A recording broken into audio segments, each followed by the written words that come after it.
Good morning, Chairman Lang and the members of the European Parliament. It is an honor to be here today to represent Taiwan's Legislative Yuan, which consists of 113 elected legislators, including myself. First, on behalf of our government, I would like to thank you for initiating this momentum to build what may become a future bilateral investment agreement between Taiwan and the EU. My objective today is to let the audience understand three issues. First, what is Taiwan? Second, where are we going? And third, why is it in the EU's strategic interest to begin trade and investment formal relations with Taiwan? Next slide. Taiwan has a GDP of 723 billion euros and has a population of 23 million people. If Taiwan were a member of the EU, we would be the 6th largest economy and have the 5th largest population in the Union. Currently, over 50% of global cargo shipping passes through the Taiwan Straits, and we manufacture, as you all know, 60% of the world's semiconductors. As you can see, we are a key player in the global value chain, and we have a strategic location in the Indo-Pacific region. To give you a sense of the diversity of our 23 million people, there are 15 Formosan languages spoken by 1.5% of our population, while Hokkien, Hakka, and Mandarin are the predominant Chinese dialects spoken. And for our local elections, Taiwan is divided into 6 major cities and 16 counties. Just for your amusement, below is a local artist who recently asked ChatGPT to personify the characteristics of each of our cities, and I've included 3 illustrations below.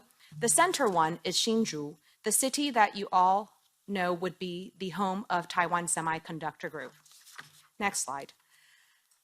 Taiwan has a long-term economic performance which is strong and consistent. As you could see from the cumulative MSCI index performance, the bottom yellow line is MSCI emerging markets. The middle line is MSCI investable market index, which captures both the 24 developed markets and the 23 emerging markets, which consists of 99% of the global equity investable market set. And the top dark blue line is the Taiwan MSCI, which is clearly outperforming. Next slide. Taiwan's economic performance over the past 5 years has continued to grow, despite many of the global upheavals. The left-hand side is just to show you our economic resilience, and the right side is simply to point out that in these challenging times, faced with increased cost of living and the fight for natural resources, not all democratic nations, like Taiwan, chose to stand with Ukraine. Next slide. Taiwan's current FDI situation is that our inbound FDI from the EU in 2002 is actually 6 times larger than our outbound FDI to the EU.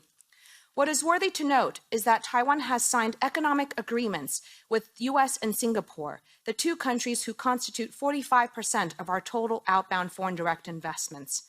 So perhaps a sectorial approach to collaboration in areas such as supply chain resilience, cybersecurity, and healthcare could be building blocks to what would pave way for an eventual bilateral investment agreement. Next slide. So what is new today is I'd like to share with you 5 new developments in Taiwan's legislative yuan that can help deepen relations with the EU. Next slide. Number 1, the amendment of the Central Bank Act to create a sovereign wealth fund. Many of you may not know that Taiwan's foreign reserves is actually the 4th largest in the world after US, China, and Russia. It currently accounts for $623 billion US dollars. The proposal in Parliament currently stands that 10% of this money would be set aside for a sovereign wealth fund, fully invested in overseas for pure financial gain and seeking long-term risk-adjusted returns. This main goal would be to increase savings and purchasing power parity of our government to help alleviate the financial burdens of an aging society, which would include things such as pensions and healthcare costs. Next slide. The second topic would be around Taiwan becoming the 3rd country in Asia to adopt GDPR. Taiwan can connect with democratic allies using interoperable standards by adopting GDPR domestically. Modifying our laws will not only protect the rights of our citizens, but also reduce the cost for companies seeking access in both our markets through the harmonization of legal standards. Number 3, developing digital health to support an aging society. Taiwan did relatively well during COVID, but we need to capture all of that digital health applications through formal legislation. While we will be entering a super age economy in 2025, and with a shortage of labor and a vast landmass of 14,000 square miles, telehealth will be essential to mitigating the unequal distribution of medical resources. Next slide. Number 4, sustainability transformation for businesses and future generations. While our government is in principle supportive of net zero by 2050, the reality is more challenging.